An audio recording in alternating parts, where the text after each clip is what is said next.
Prier, ce n'est pas juste déposer des mots devant Dieu, c'est déposer son cœur entier, dans un lieu invisible, mais profondément réel. Mais ce que peu osent dire, c'est que la prière ne se termine pas quand tu dis « Amen ». Non, en réalité, c'est là que tout commence. Tu as crié à Dieu, tu as supplié, remercié, confessé, adoré. Tu t'es peut-être même effondré en larmes, espérant qu'il entende, qu'il agisse, qu'il te réponde.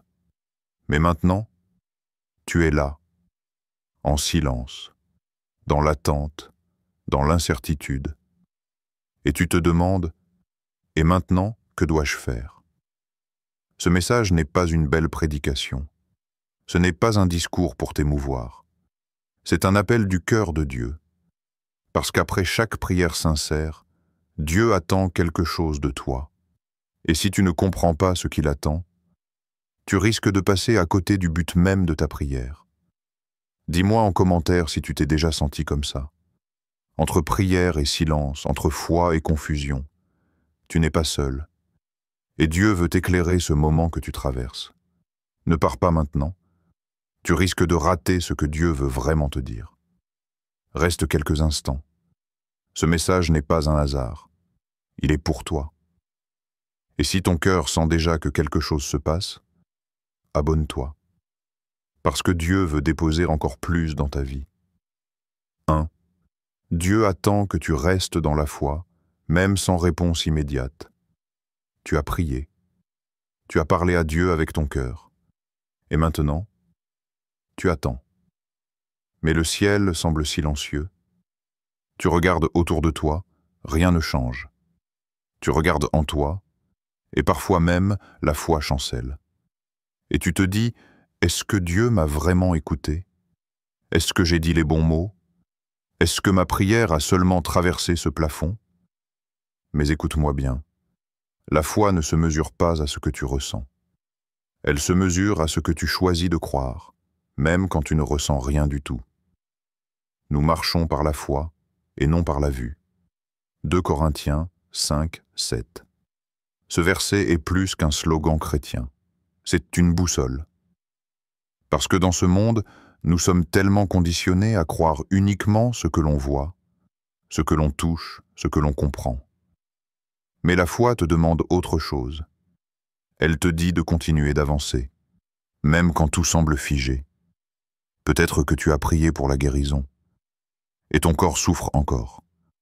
Peut-être que tu as prié pour un travail, pour un enfant, pour un changement, et rien n'est encore arrivé.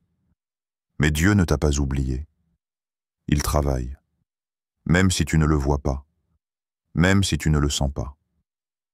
La foi est une ferme assurance des choses qu'on espère, une démonstration de celles qu'on ne voit pas. Hébreux 11. Tu n'as pas besoin de voir pour savoir que Dieu agit. Tu n'as pas besoin de ressentir pour être certain qu'il t'a entendu. Ce que Dieu t'a promis dans la prière, il l'accomplira dans le silence. Mais pas à ton rythme, pas à ta manière, à la sienne.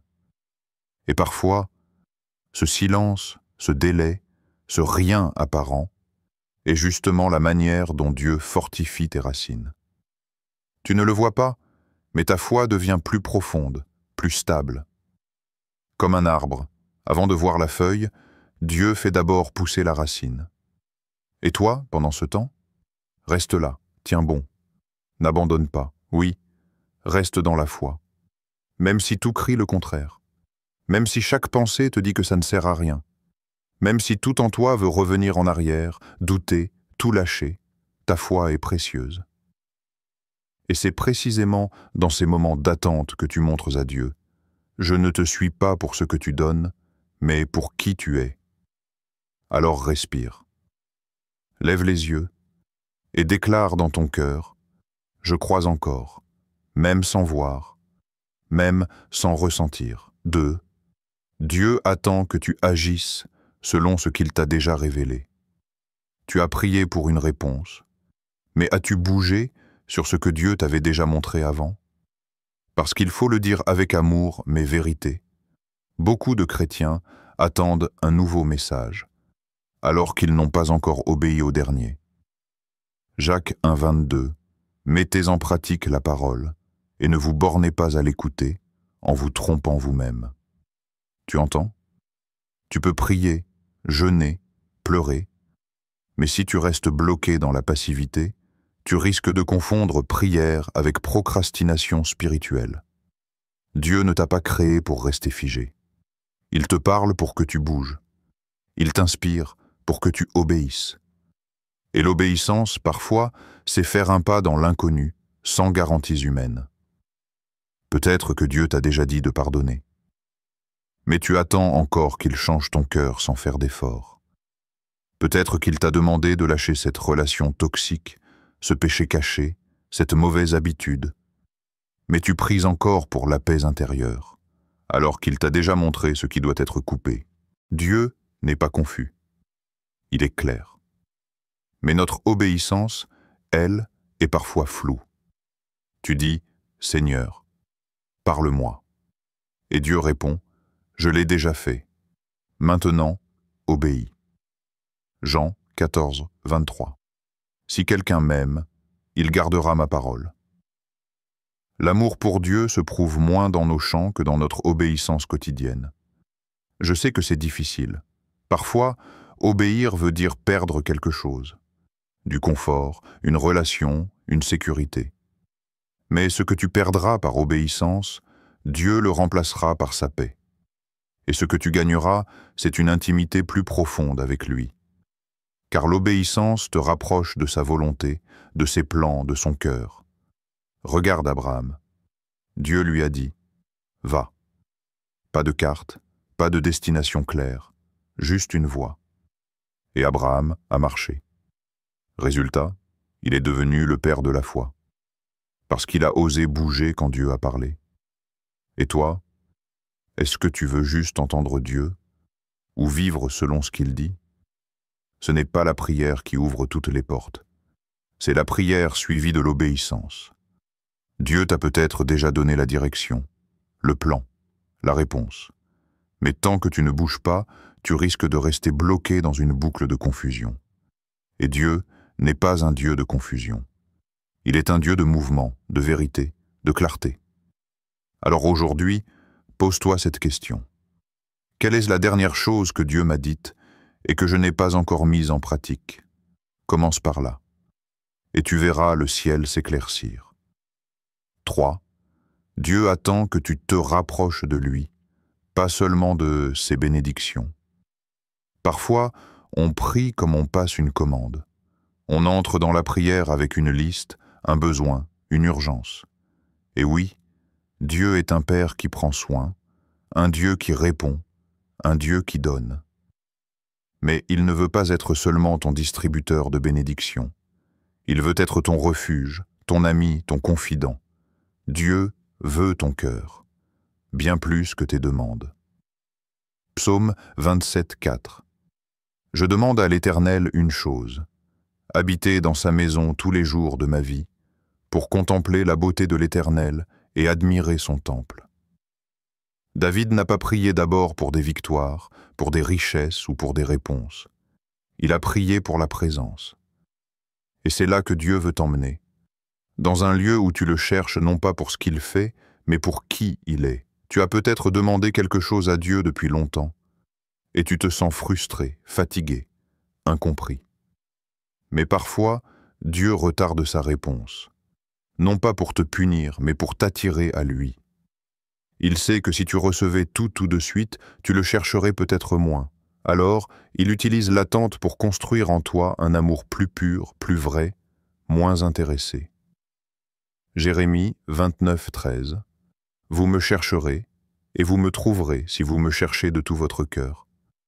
Dieu veut t'enseigner la profondeur. Il veut t'apprendre à venir vers lui, même sans demande précise. À passer du temps avec lui, juste parce que tu l'aimes. À prier non pour changer les circonstances, mais pour qu'il change ton cœur. Et tu sais quoi? C'est là que naît la paix véritable. Pas la paix liée au résultat, mais la paix liée à la relation.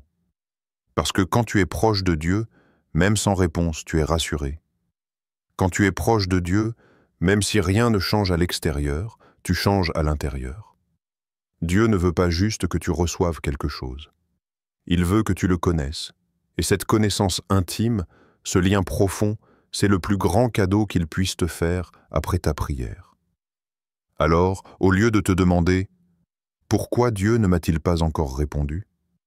demande-toi « Et si ce silence était une invitation à me rapprocher de lui ?» Et cours dans sa présence. Pas pour obtenir, pas pour négocier, mais simplement pour rester avec lui. Tu verras, parfois, la réponse que tu cherchais n'était pas une chose. C'était lui. Tu vois, la prière, ce n'est pas une fin. C'est une porte, un début, une ouverture vers une vie transformée par la foi, l'obéissance et la présence de Dieu. Dieu ne veut pas simplement que tu pries, il veut que tu crois après avoir prié, que tu obéisses à ce qu'il t'a déjà dit, et surtout, que tu t'approches de lui, même sans avoir tout reçu. Parce qu'après la prière, ce que Dieu attend de toi, c'est un cœur qui reste connecté. Pas seulement un cœur qui demande, un cœur qui continue à espérer, même quand il ne comprend pas. Un cœur qui avance, même quand c'est flou. Un cœur qui s'approche, même sans réponse. Et tu sais quoi? C'est souvent dans ce « après » que Dieu travaille le plus profondément. Dans ce silence, il affine ta foi. Dans cette attente, il teste ton obéissance. Et dans ce vide apparent, il bâtit une relation éternelle avec toi. Alors aujourd'hui, ne t'arrête pas à Amen. Continue, marche, écoute, aime, fais confiance. Dieu t'a entendu. Et il marche maintenant à tes côtés. Écris une prière simple dans les commentaires. Quelqu'un en aura peut-être besoin. Et dis-moi aussi, quelle phrase t'a le plus touché aujourd'hui? Si ce message a résonné en toi, abonne-toi pour ne rien manquer. Parce qu'ici, chaque mot, chaque vidéo, chaque partage est une semence pour ton cœur, que Dieu te fortifie et qu'il t'enseigne à le chercher, même après la prière.